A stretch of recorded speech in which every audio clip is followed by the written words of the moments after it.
to cast a spell, and it's going to make you forget everything you think you know about witches.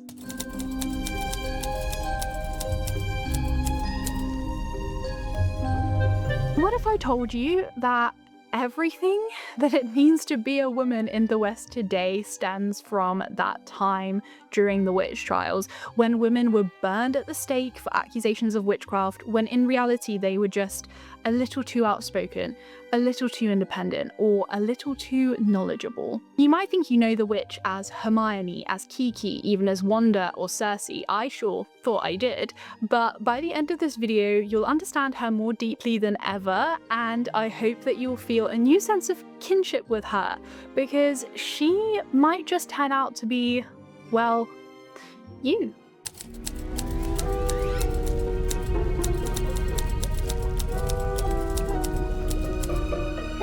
I'm Shara, and today we're diving deep into the history of what it meant to be accused of being a witch in early modern Europe, why that even matters for us today, and most importantly, how the witch trials and the system of capitalism that they helped to cement have shaped society and women's roles in it. This is a history of the witch trials as you've never heard it before. It's a history of how ideals of femininity came to be as they are. So grab a brew, no eye of newt or toe of frog needed, just tea or coffee will do, and find your pointy hat and your broomstick to come along for the ride. Just remember that by picking up a broomstick and placing it between her legs, the witch awards herself a simulacrum of the virile member that she lacks, able to accord herself the ease of movement that within the standard social order is the unique privilege of a man. Oh, black hat optional, but highly recommended if you have access to one. Let's go.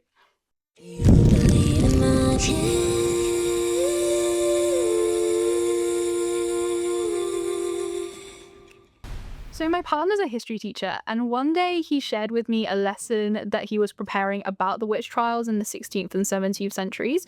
And we started to talk about modern depictions of witches that we were familiar with, the witch in Snow White who gives Snow White the apple, or the green-skinned Wicked Witch of the West in The Wizard of Oz. The wheels started to turn, and pretty soon I was absolutely hooked. So what you're about to listen to is the result of my new obsession with the history of the witch and what she means, or rather what she should mean, for feminism.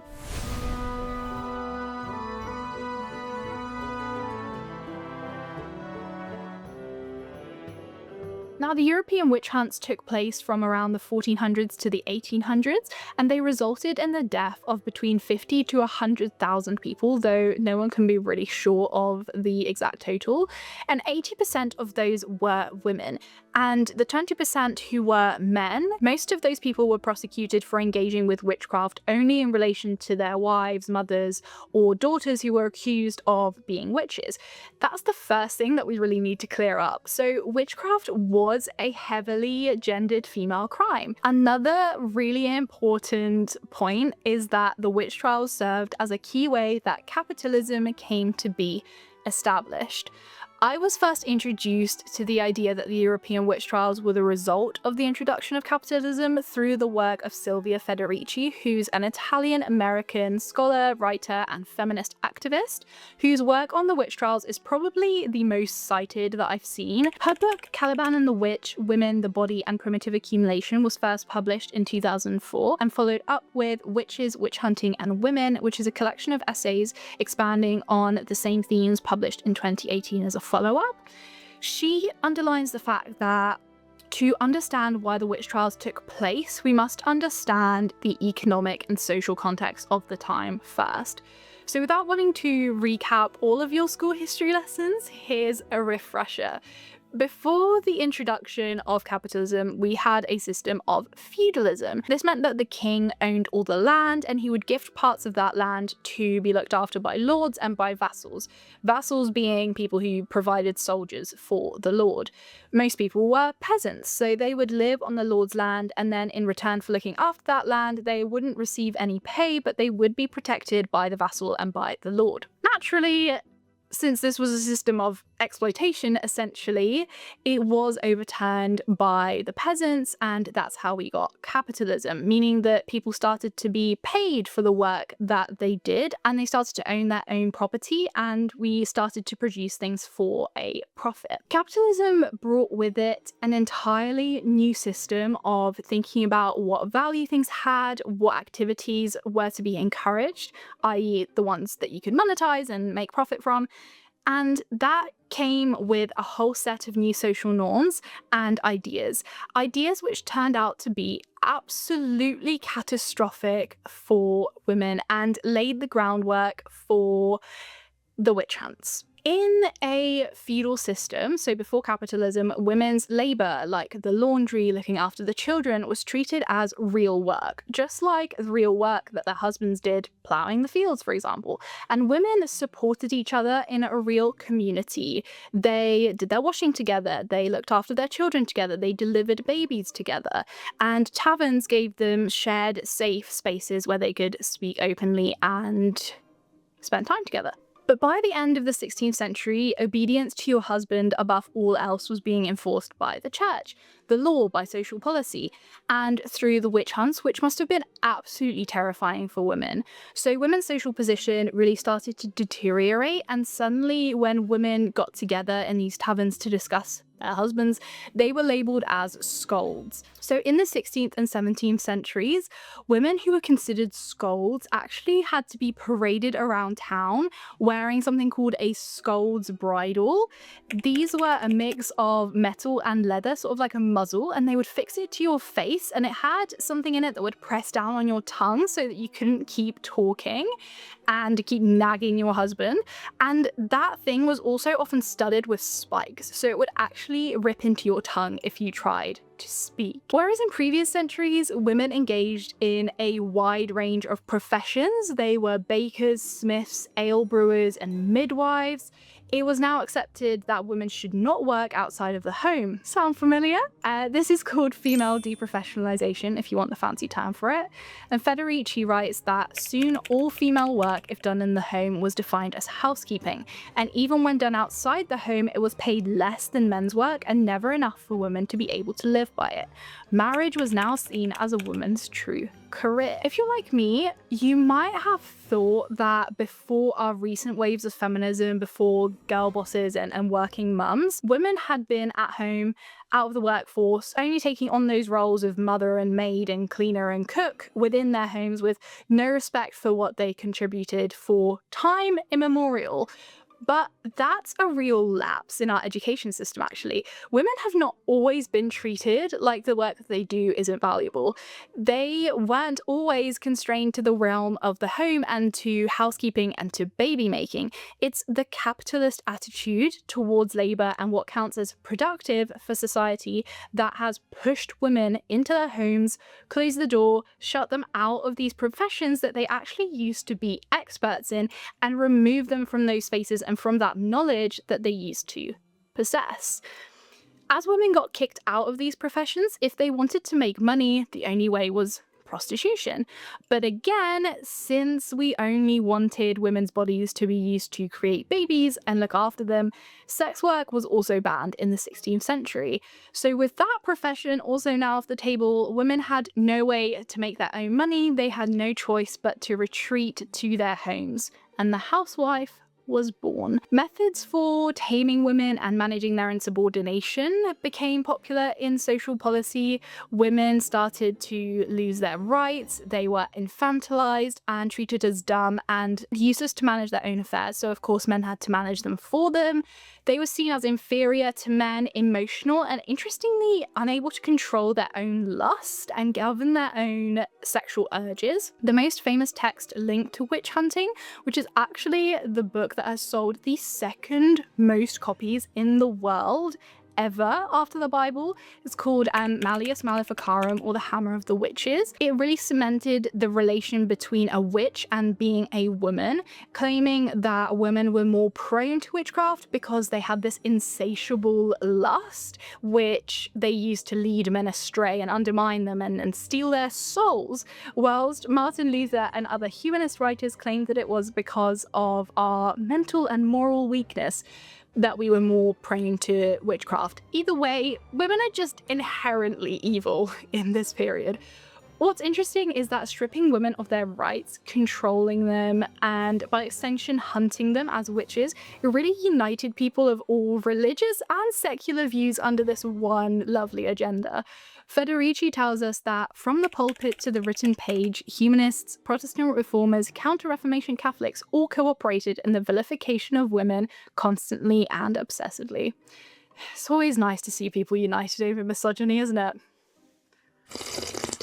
By the end of the 17th century, women were living with this new form of femininity. During the witch hunts, women were weak and rebellious and incapable of self-control, always trying to seduce men and lure them into these sinful acts. But by the 18th century, they were so totally defeated that they began to be portrayed as passive and asexual and capable of exerting even a positive influence on men sometimes. So like a complete 180. This is interestingly when the word gossip also takes on a derogatory meaning as well, which is so interesting. It used to simply mean friend, but it took on the negative connotation of sort of idle talk and talking about things that are trivial or not that useful, or often just conjecture. They might not even be true, they're just said in order to tear down some other person. This was another consequence of the fact that women were now being told to stay home and stick to what they're good for within a capitalist system, which is making babies and supporting men's real work, isolated in that family context, and to never question their husbands, never mind bitching about them to their gal pals over a pint. So in 1542, a proclamation was issued forbidding women to meet together to babble and ordering their husbands to keep their wives in their houses. Female friendships were destroyed as a result of this, and women were expected to turn each other in for being witches as well. It's easy to see how labeling women's words as merely gossip, which implies that what's being said is likely not even true or accurate, serves to delegitimize women's testimony when it comes to things like domestic abuse, for example. Something that's true to this day. But I digress a little bit. With the introduction of capitalism, as Federici writes, once women's activities were defined as non-work, women's labour began to appear as a natural resource, available to all no less than the air we breathe or the water we drink. Whilst before, communities had spaces called commons, which were shared spaces where peasants had certain rights to graze their animals, for example, or to collect firewood. Around the 13th century, a process of enclosure started to happen, so land was divided up and these commons disappeared. Federici argues that women themselves became the commons.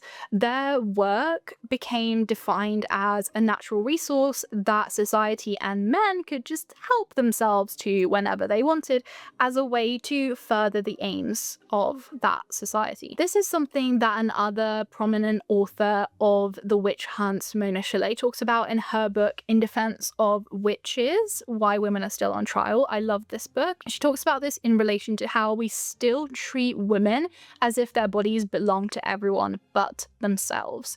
And we'll come back to talk about that later when we talk about the modern day implications of the witch hunts as well, so make sure to stick around a little bit longer for that. But those aims of society that women were expected to contribute to increasingly became focused on growing the population and the workforce so that more profit could be made. At this time, the idea that a nation's strength is solely determined by its number of citizens was really popular.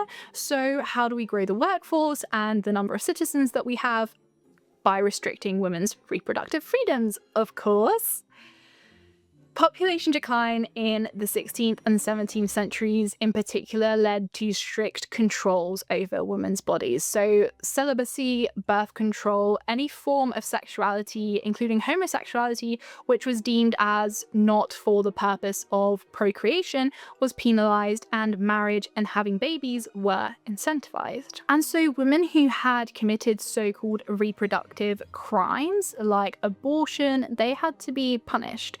Midwives, in particular, were subjected to increasing suspicion that they were helping women to commit infanticide, so men took over child delivery. This was also when the life of the baby started to be valued over the life of the mother.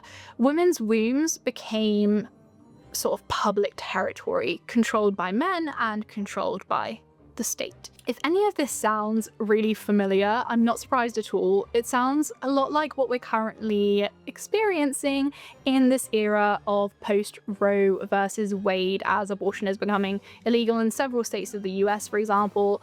So have you ever thought to ask, why are we so intent on controlling women's bodies like this? Well, the OG war on women's bodies was a direct result of the birth of capitalism. Just saying. Now, why am I telling you all of this? Is because all of this paved the way and gave justification to the witch trials. A woman who is unwilling to lend her body to this new capitalist dream, who doesn't want to have any more children, who has an abortion, has any sort of job outside the home, or even talks back to her husband, she's fair game. She starts to be seen as a witch. The witch hunts sought to destroy an entire world of female practices and knowledge that gave women power in pre-capitalist Europe, and any attempt to hold on to that power became dangerous. Federici summarizes, always the price of resistance was extermination. Pretty dark. The witch hunts were essential for capitalism to establish itself, something which is usually missed in social histories of the witch trials. And that means that the way that we live today is built on the back of tens of thousands of women who were burned alive in order to cement this new social and economic order.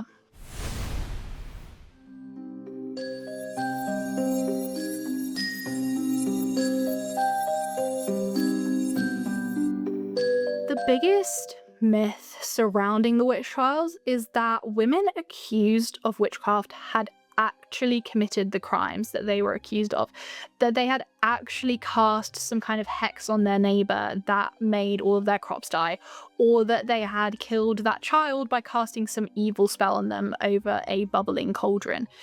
I hope that I've laid enough of the groundwork at this point to convince you that this was not at all the case. The women burned at the stake or drowned for being witches were not, in fact, witches, in the sense that they had some supernatural evil powers.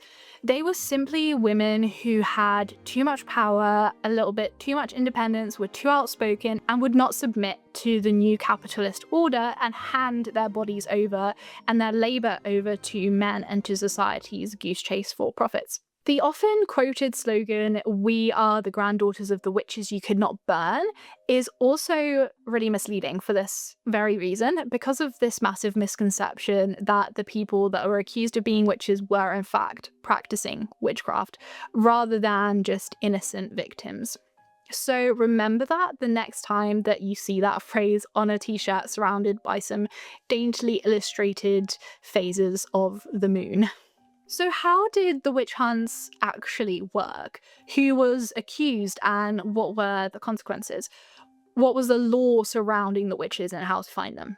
All great questions that we'll tackle now. So the witch hunts were at their peak between about 1580 to 1620 in England, and they got particularly severe at points when the price of grain was rising, again showing you that this wasn't really about witchcraft at all. In England, the persecution of witches was legalized by 3 acts of parliament in 1542, 1563 and 1604, with the last of those from James I, who was the King of England, allowing the death penalty even in the absence of any evidence that this person had damaged people or property in any way. That's the thing about accusing someone of being a witch in this period. It's such a vague charge that you can accuse anyone and punish any form of protest or any sort of going against social norms, just things that you didn't like. Significantly, the extent to which land was enclosed and privatized in a region was also a good indicator of whether witch trials would occur in that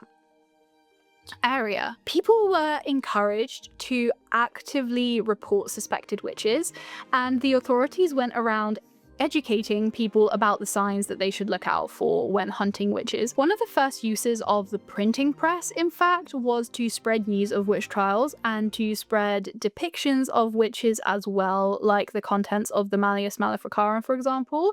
It was all the rage with European intellectuals to theorize about the motivations and the ideology of the witch. So, as I mentioned earlier, although we might assume that the witch trials were driven by the church, this was actually a real joining of arms between Catholics and Protestants and the state. Most of the witch trials that were held by secular courts. Federici wrote, "It is no exaggeration to claim that the witch hunt was the first unifying terrain in the policies of the new European nation-states, the first example after the schism brought about by the Reformation of a European unification." Oh, how sweet. I love it when the whole band gets back together. There's a reason why in today's representations of witches, they are the old shriveled up crone, right? Only 15% of those accused of witchcraft were under 30.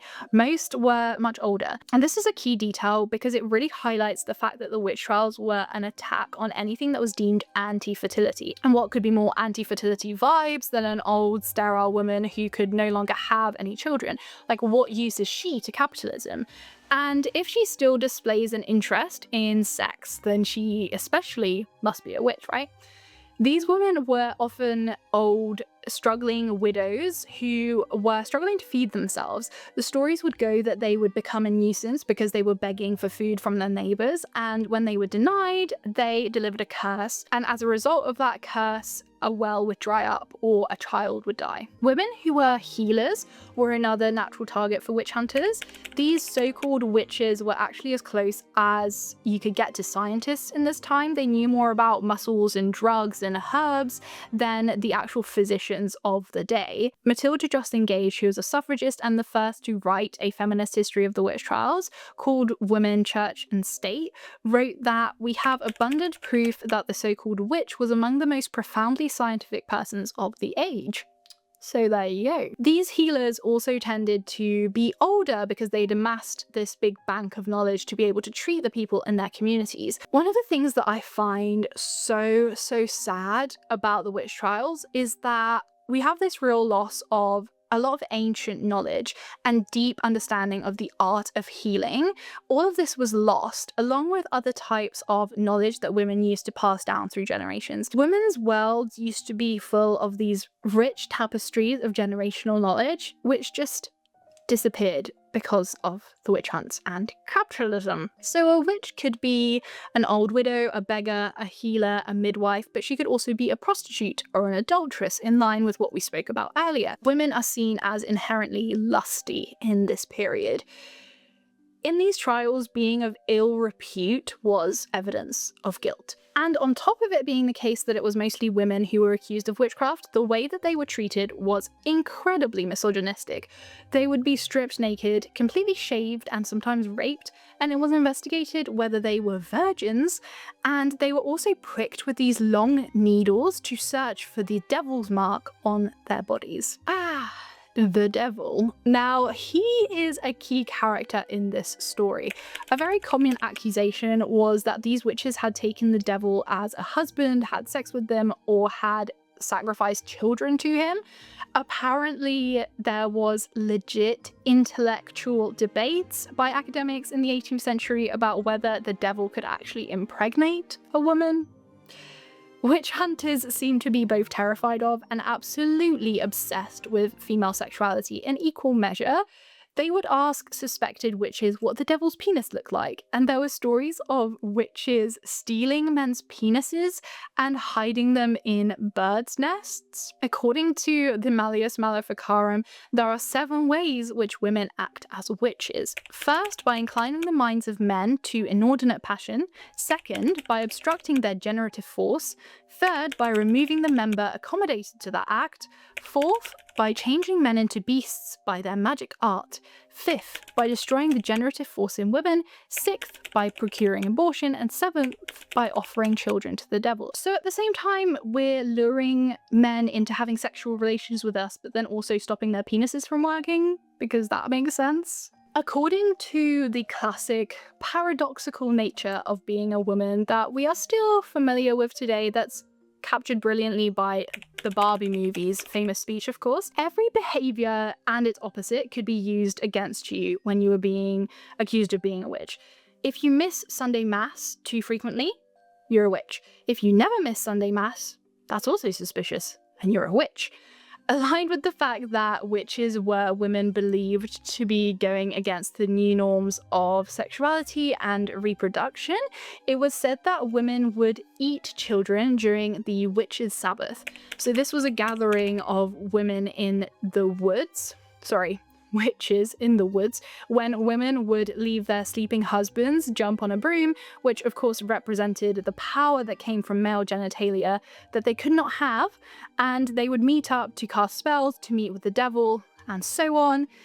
The witch is anti-fertility, she's anti-motherhood, she's anti-children, simply because she wants power over her own body as a person rather than a cog in the capitalist machine. Demonologists could not comprehend the idea of a woman having any kind of independence or freedom. Even when she was accused of being a witch with some assumed power, she could only be understood as having power in relation to her relationship with the devil, who was a male authority figure. God forbid a woman should be acting how she wants to act of her own accord without any male figure being involved. It's just inconceivable. But this is also something that we are seeing in popular depictions of witches in the media. And more on that later. Up to 100,000 people died accused of witchcraft. This was a war on women, as many feminist historians have pointed out. So why isn't that the language that we use in classrooms or at witch-themed attractions or in gift shops when we talk about this period of history? It was a war on women. Mona Schley reminds us that even though people will talk about witch hunts as if they were a fun, quirky, mythical tale, which other mass crime, even one long past, is it possible to speak of like this with a smile? Why is it that some atrocities are remembered with minutes of silence and in somber tones, whilst others are erased and they're rewritten, or these days they see their protesters labelled as extremists, especially since witch hunts are actually not a thing of ancient history. In fact, they still continue to this day, something that we'll talk about very soon.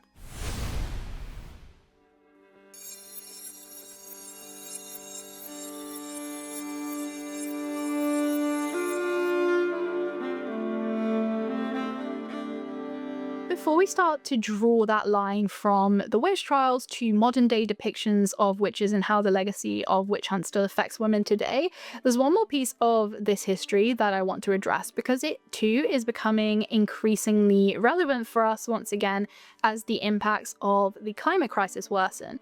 And this is that alongside the exploitation of women's bodies and women being seen as a natural resource for us all to plunder, capitalism also brought with it the exploitation of our environment in much the same way. The parallels are very clear, and they are set out in Carolyn Merchant's The Death of Nature, which was written as complementary to Federici's Caliban and The Witch. So Carolyn Merchant writes that as European cities grew and forested areas became more remote, as fens were drained and geometric patterns of channels imposed on the landscape, as large powerful water wheels, furnaces, forges, cranes and treadmills began increasingly to dominate the work environment, more and more people began to experience nature as altered.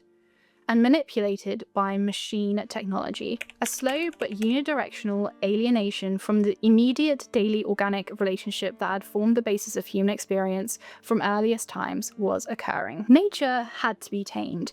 It was a wild, disorderly force, just like a woman, might I add, who had to be controlled. And just as women were reduced to obedient housewives, forests and oceans were bent to men's desire to grow their corporations and businesses and earn more profit. Nature was reduced to a resource to be exploited, and women were reduced to a resource to be exploited. Francis Bacon, often called the father of modern science, said that nature must be bound into service, put into constraint and molded. Of course, this exploitation of nature led to great leaps in technology and innovation and changes into what we could now achieve as a species. But as Guy Betchell writes, the machine for creating man anew was just as much a machine for killing women as they once were. We killed the independent, powerful, knowledgeable women of the past to create the docile women of the future. At the same time, and alongside this, Descartes jumps into the mix and rationalism becomes the new big thing. This meant that a more cold, impersonal sort of way of thinking, rationality, started to be praised as the best way to make decisions and the best way to think. And the obsession with doing things rationally based on reason rather than emotion is inherently a masculine view of philosophy and the world. It means ordering things into these neat boxes that you can then control. Have you ever been told that you are being too emotional, that you need to stop being so crazy, and that you're not thinking clearly, but you're pretty sure that it's just because you're a woman? Well, you have rationalism to thank for that one. Rationality became the goal of all human existence, something which women are excluded from, and something which leads to viewing nature not as something that we need to understand and have a symbiotic relationship with, but something that we can carve up and use for our purposes under capitalism.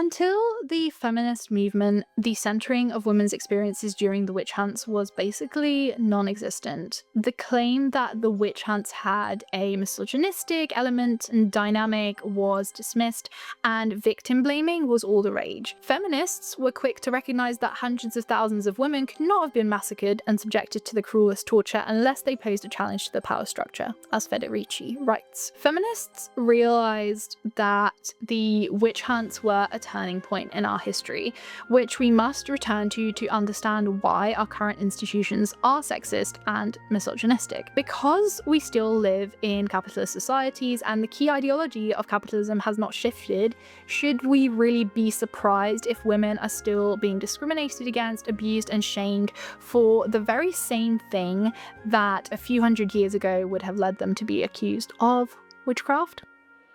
This is what I want to cover in this next part: the ways in which women are still on trial and how depictions of the witch have evolved. But before we do that, it's important to recognize that the witch hunts, in their most literal sense of women being hunted and burnt alive, are still happening.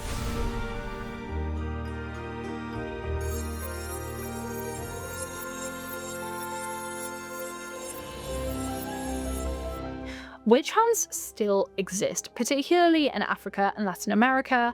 In fact, there was a particular resurgence of them in the 80s and the 90s. They're rarely reported on in the US or in Europe. We're so used to assuming that they belong to this far gone era and have nothing to do with us today. But Federici argues that we have to apply the lessons of the past to the present to be able to see the patterns. The same factors that led to the European witch hunts then are leading to new witch hunts today. The privatization of land and other communal resources, mass impoverishment, plunder, and the sowing of divisions in once cohesive communities are once again on the world agenda.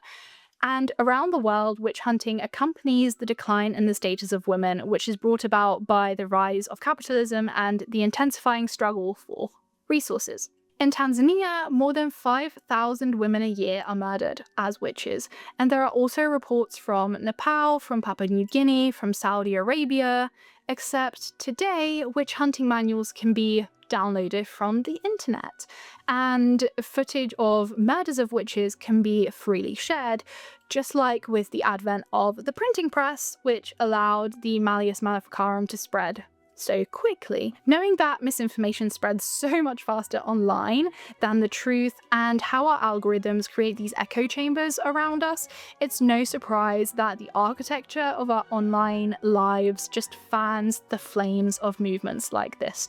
No pun intended.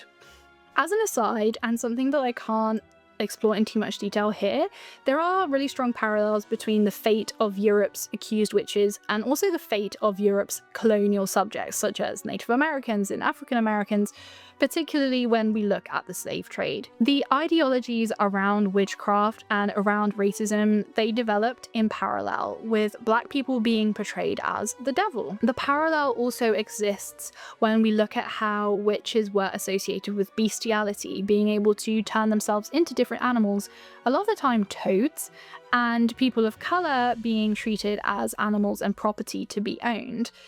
And furthermore, witch hunting in America was also used as a way to dehumanize and justify enslavement and repression over there following the European witch hunts. So the two sort of reinforced one another and both relied on the ideas of extractivism and capitalism that were spreading globally, and that still stand to this day. So take me in your arms, old hag. Let's claim the word together. We won't be broken by images that women must be young forever.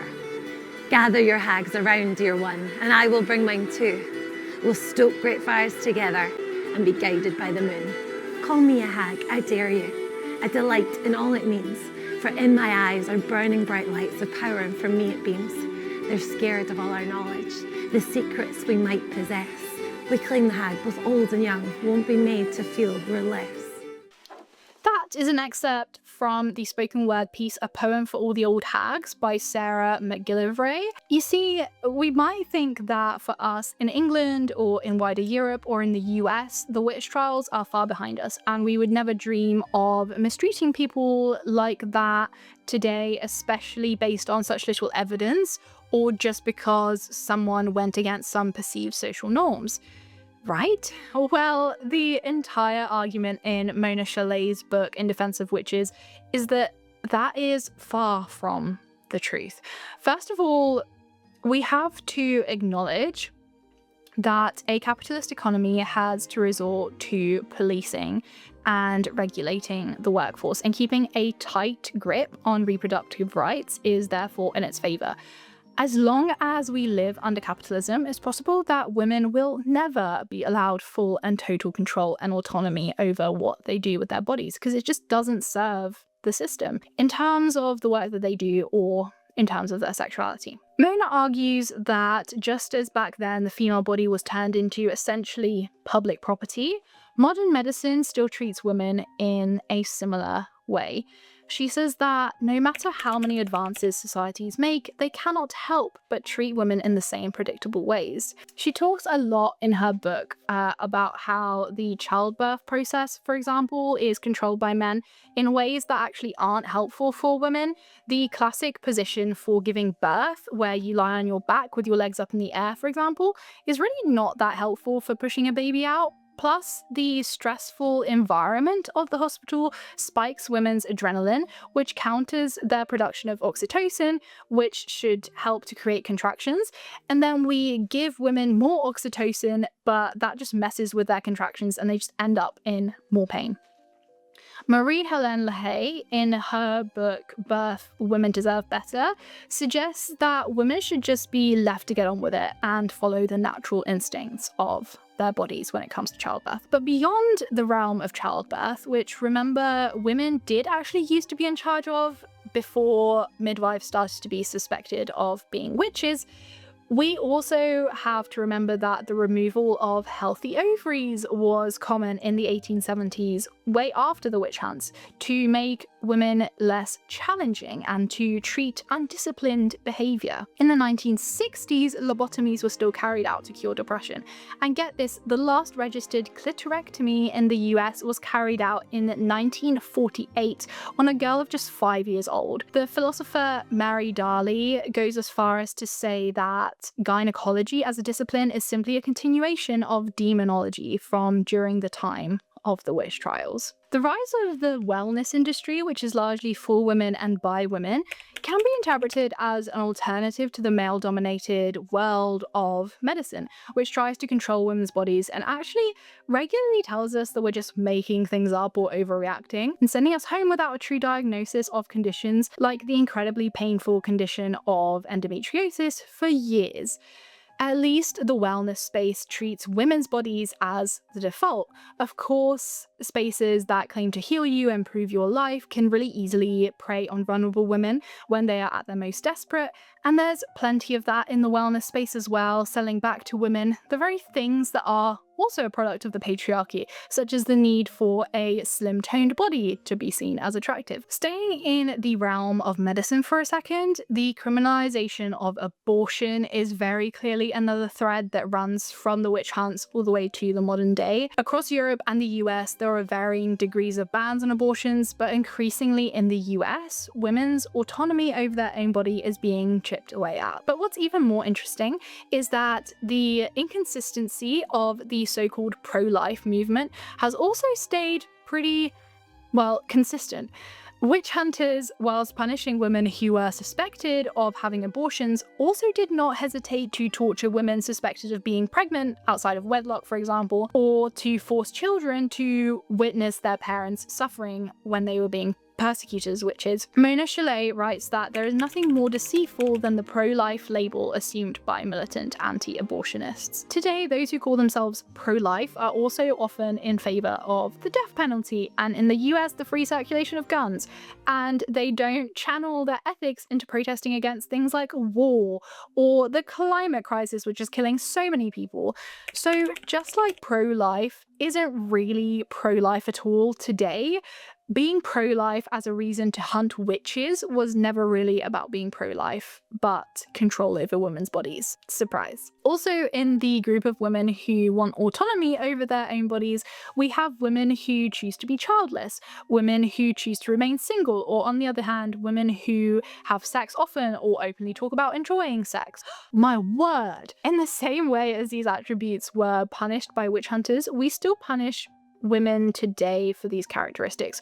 Women who don't want children are a group that Mona Chollet spends considerable time talking about in her book because they are faced with so much prejudice and hostility from literal strangers about their decisions. It's often assumed that they must just hate children, just like the witches who roasted small bodies during their witches' sabbaths or cast these fatal spells on the neighbour's child. She also makes the brilliant point that we've put a lot of work into ensuring that girls get equal education, but then when these girls are grown up, we encourage them to abandon all of that in favour of becoming these obedient housewives and mothers at the first opportunity. What is the point in that?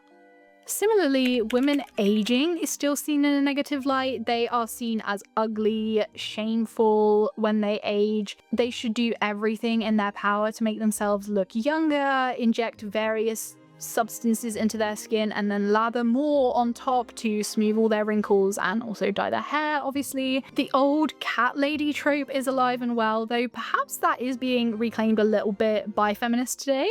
But in this classic character, we can still detect the shadow of that old witch accompanied by her black cat familiar. Here's a little historical tidbit for you that shows just how ridiculous this witch hunting thing got. In 1848, Pope Innocent VIII ordered that all cats seen in the company of women should be considered their familiars, and that the women should be burned as witches along with the cats themselves.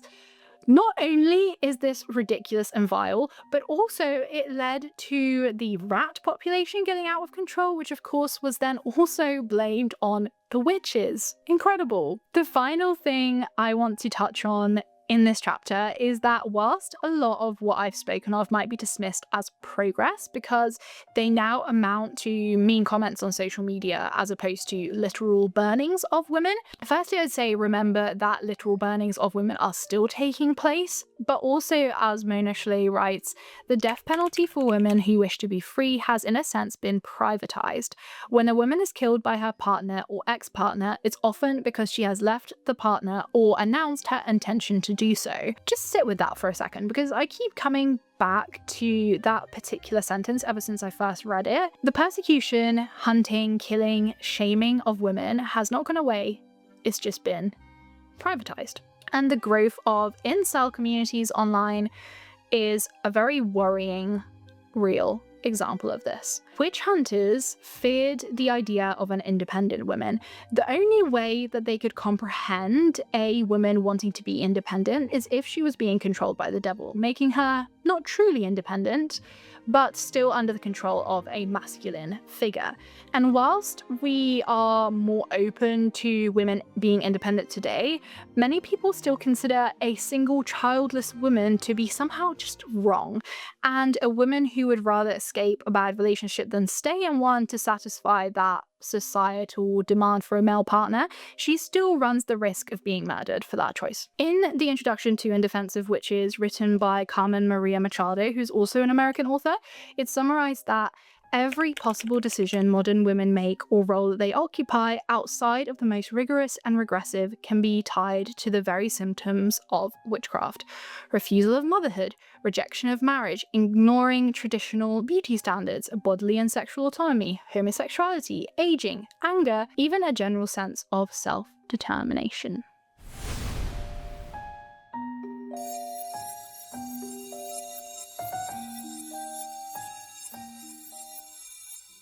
In the last century, there have been many depictions of witches in books, films, and music.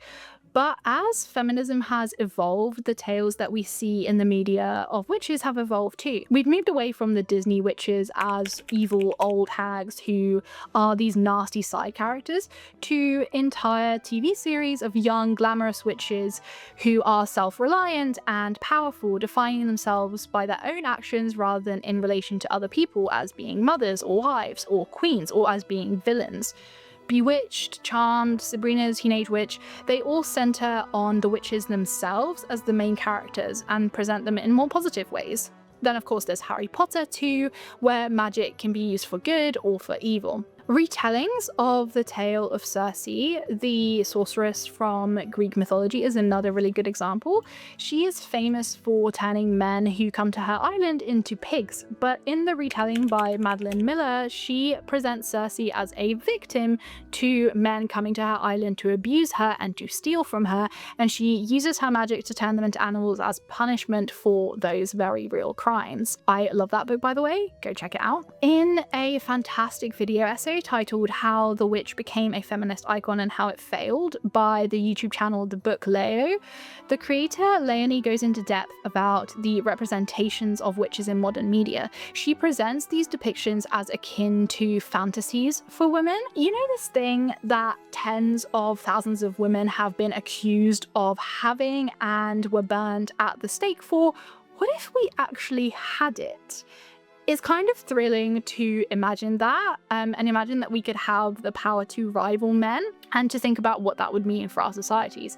Also makes me think of the book and the recent TV show The Power, which was originally by Naomi Alderman, which talks about a story where girls discover that they have this power to emit electricity from their fingertips, and the entire world order is overturned. It similarly speaks to this idea of like what would happen if we could just erase the patriarchy. Depictions of witches in the media, especially shows and films aimed at children, have not always been received well, which is another indicator that we're just not past our obsession with witches. My parents didn't allow me to watch Harry Potter because of the dark arts that it depicted, But it's not just bad, evil witches that people object to. Apparently it's also good witches. The Wizard of Oz, when it was first released in the 1930s, was actually banned in some places for reasons like presenting women in leadership positions, but also for presenting the possibility of good witches. The good witch Glinda in The Wizard of Oz got 7 fundamentalist Christian families so riled up in 1986 that they filed a lawsuit and tried to get the book banned from being added to the public library syllabus because she was a benevolent witch, which they said was theologically impossible.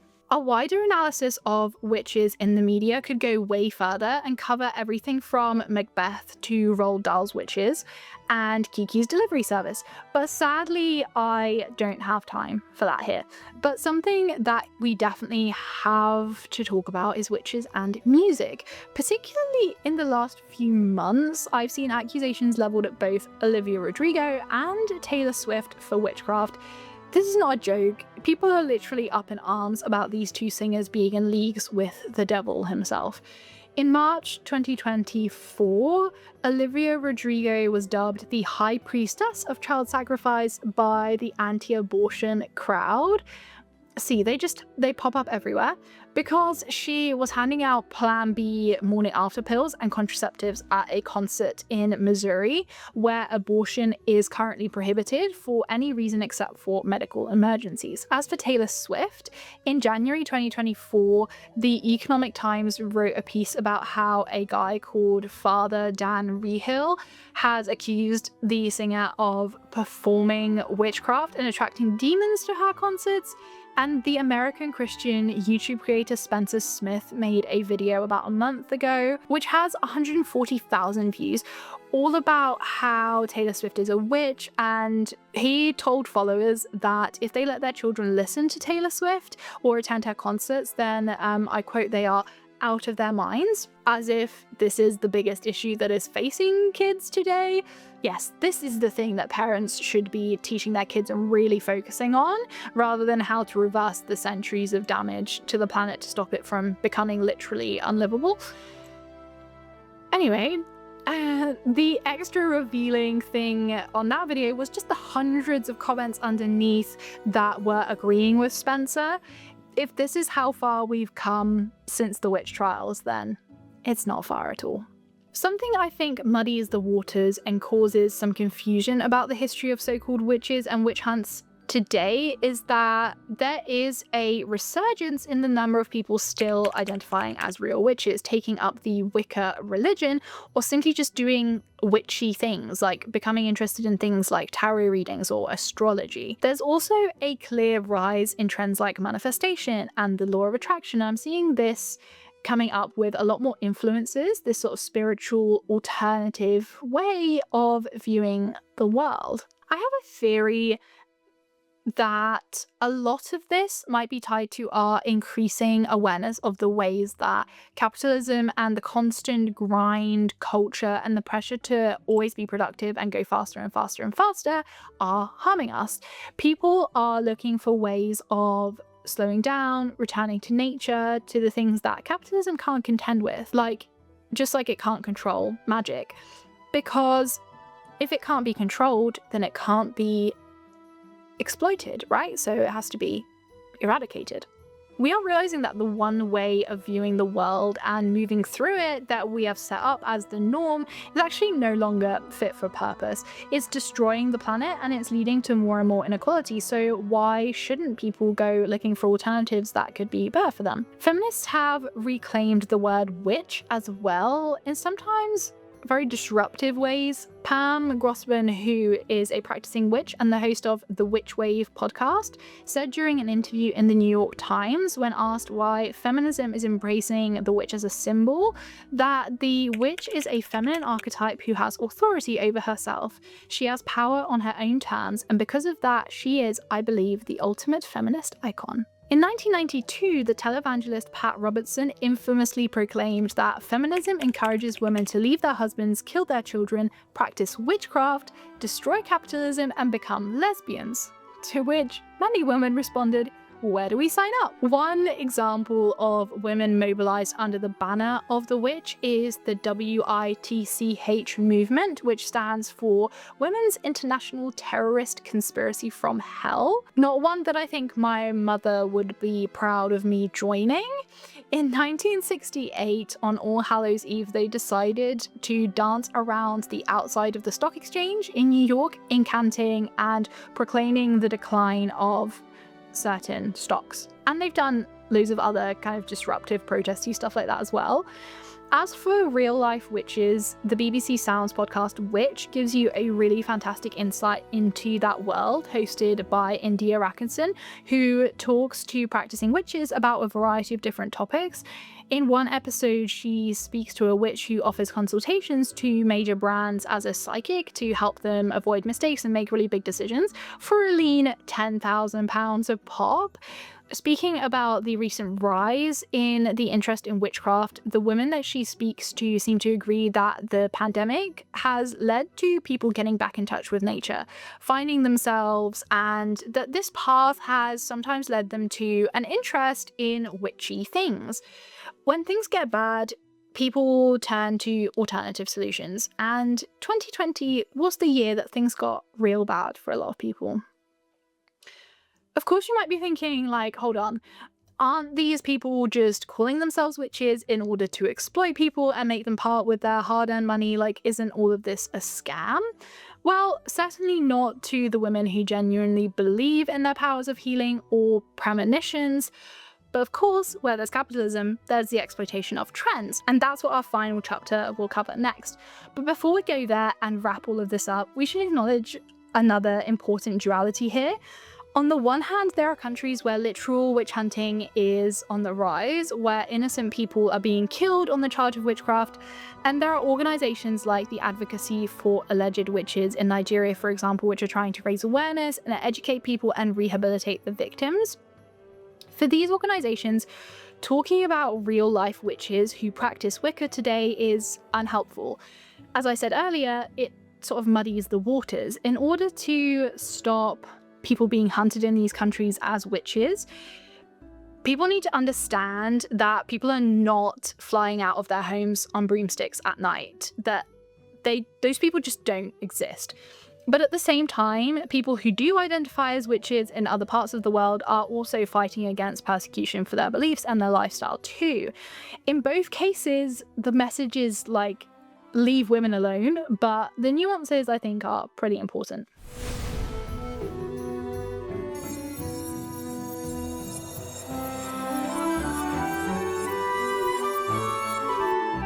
In our final segment, let's talk a bit about how, as interest in witchcraft has grown, so have ways to exploit it for money, because hello, capitalism.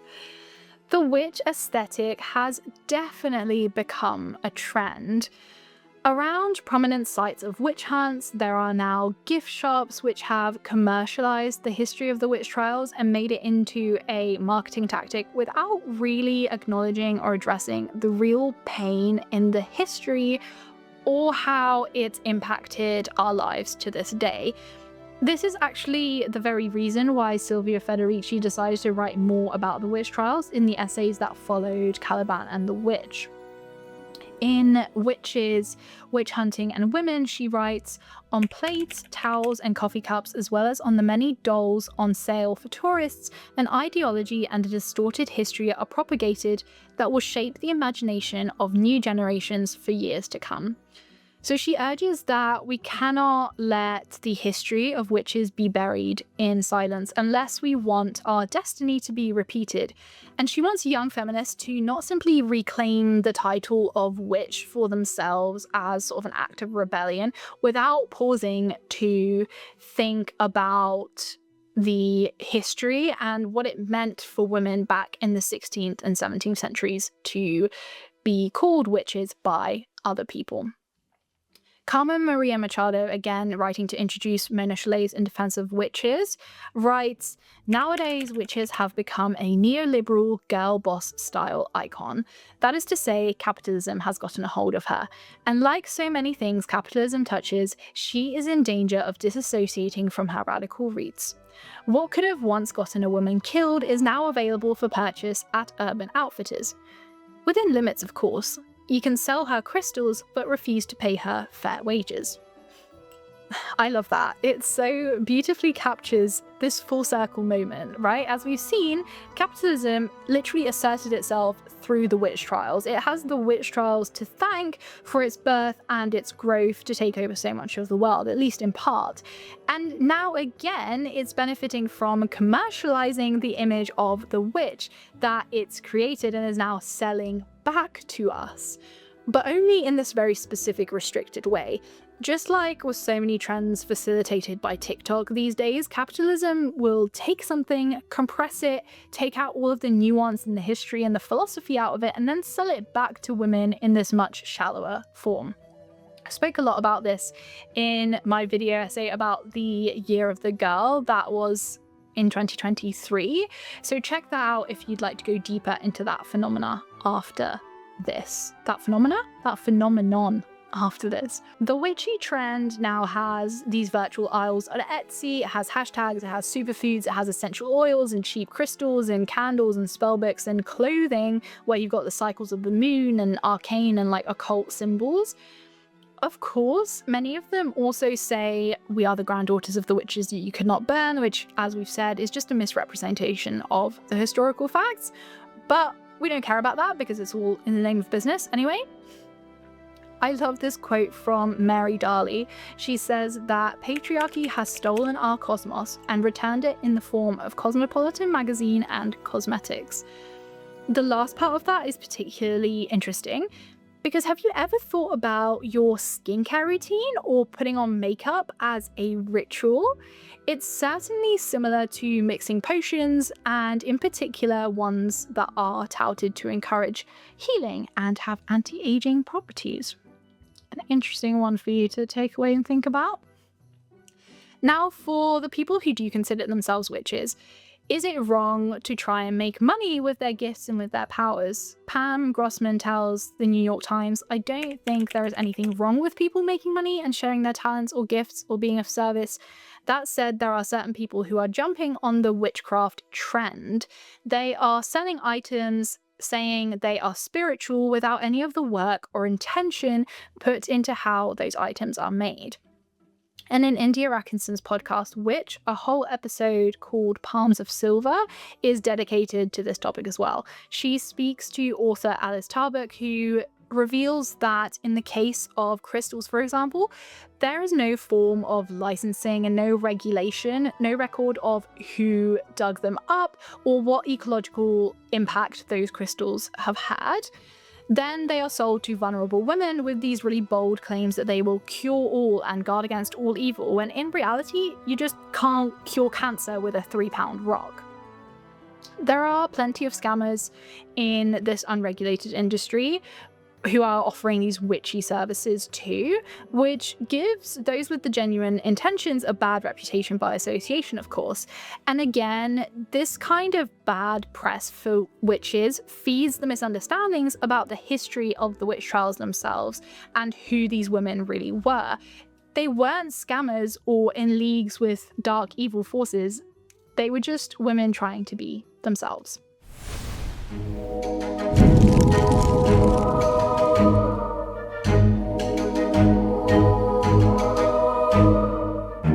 To quote Carmen Maria Machado once more, "You'd be hard-pressed to find a more enduring and potent archetype than the witch. She's served as a shorthand for women's power and potential, and for some, the threat of those things, for much of human history."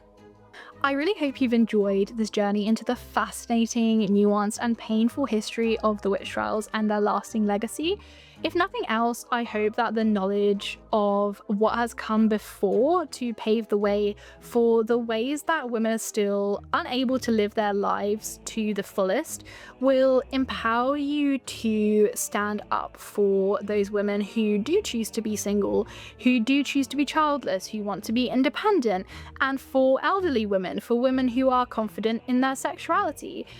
We mustn't let the tens or hundreds of thousands of women who lost their lives and were accused as witches to secure the future of capitalism be forgotten, even as they are turned into aesthetics and trends and knickknacks.